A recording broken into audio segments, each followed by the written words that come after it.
pagpaparehistro, inuulit natin, August 1 and 10 ay gagawin natin para po magkaroon tayo ng mga botante, lalo na sa SK na 15 to 17 years old, na boboto para sa barangay and SK elections ng December 1. Paliwanag lang po, Chair, bakit ho magparehistro tayo?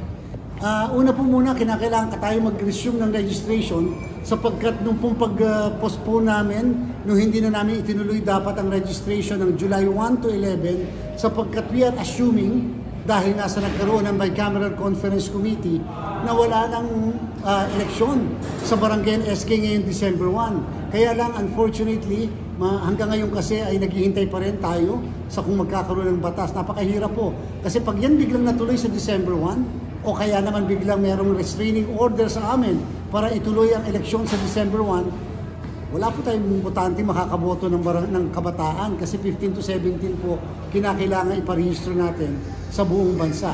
At kung kaya naman, lakas loob na lang po namin gagawin, kinakailangan magkaroon tayo ng registration ngayong August 1 to 10. Kaya pa po namin yan, mahahabol namin sa timeline natin. Kung hindi man matuloy ang December 1, wala naman pong problema yun. At least may naparehistro tayo na 15 to 17 years old. Yung registration anywhere, anytime, kasama ba yun sa... Apo, anywhere, anytime registration, gagawin po natin dito sa NCR muna. Kasi nga sa 10 araw lamang po yan.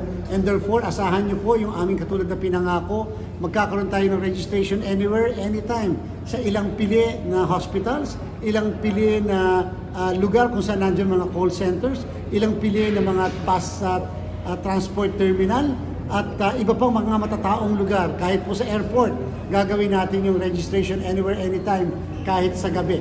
At least dito muna sa NCR, parang pilot test. Para later on, kapag tayo nagkaroon na ng malawakang, mahabang registration sa buong bansa, gagawin na rin po natin yan doon sa mga lugar na matatao.